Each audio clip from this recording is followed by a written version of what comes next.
threequel, 50 Shades Freed. Universal easily led all films, including 3 wide openers, as so far 2018 lags behind 2017 at the box office, going against sports competition from both the Super Bowl and the Winter Olympics. Grosses are now down 1%. Next week's anticipated release of Marvel's Black Panther, Disney this Friday will reverse that trend. Early projections for this eagerly anticipated African-based superhero story directed by Ryan Coogler, Creed, are about $150 million, the total for all the films for last year's 3-day President's Day weekend. Black Panther, Marvel. The openers this weekend totaled an expected $75 million.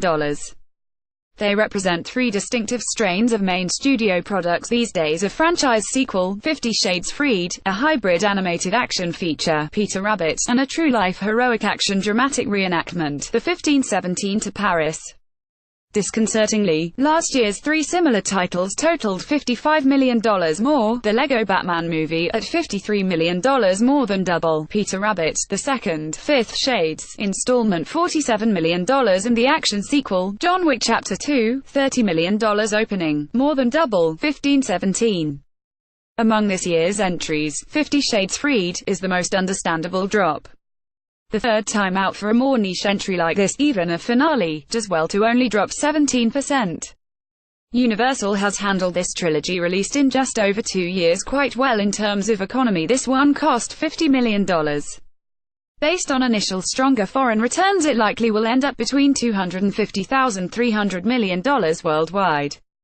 Peter Rabbit targeted a younger audience than such Sony Animation top efforts as the Hotel Transylvania and Cloudy with a Chance of Meatballs series. Its opening is on par with their recent The Emoji Movie and Goosebumps. At a cost of $50 million, it should total perhaps $90 million plus foreign and future home interest, an adequate return at best.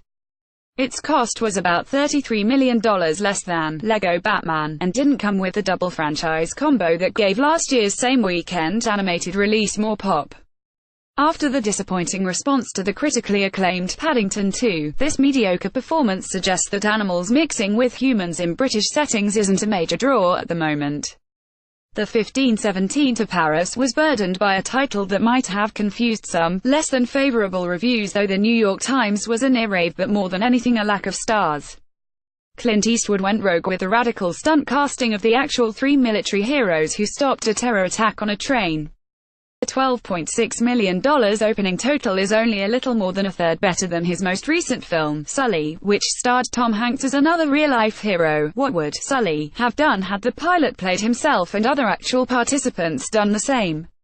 We'll never know, but likely less than its nearly $250 million worldwide.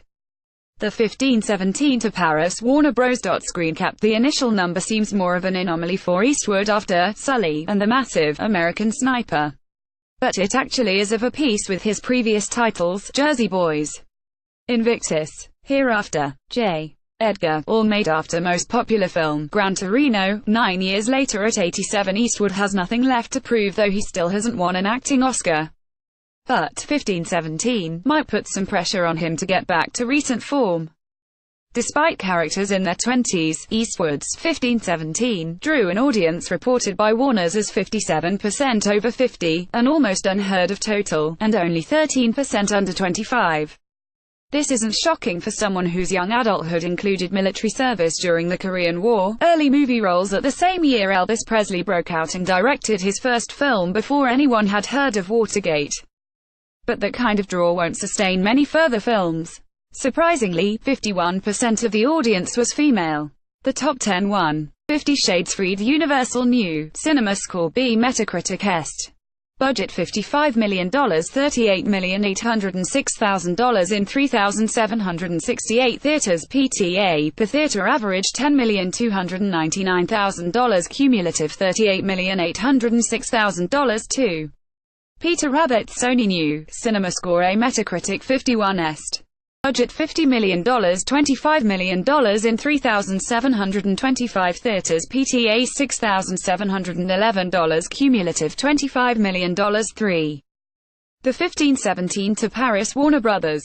New Cinema Score Metacritic 45's budget $30 million, $12,600,000 in 3,042 theaters. PTA $4,142 cumulative, $12,600,000 for Jumanji: Welcome to the Jungle. Sony Week 8 last weekend won $9,825,000, 10% in 3,126 theaters. 226 PTA $3,133 cumulative, $365,657,000. 5.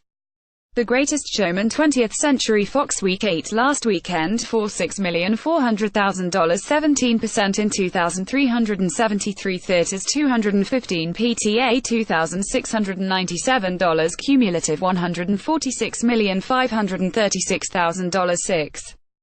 Maze Runner: The Death Cure 20th Century Fox Week 3 last weekend to $6 million, 43% in 2,923 theaters. 870 PTA $2,053 cumulative, $49,018,000. 7. Winchester Lionsgate Week 2 last weekend, $35,050,000, 46% in 2,480 theaters. No change. PTA $2,036 cumulative, $17,177,000. 8. The Post 20th Century Fox Week 8 last weekend, $53,500,000, 33% in 1,865 theaters. 597 PTA $1,877 cumulative, $72,837,000. 9.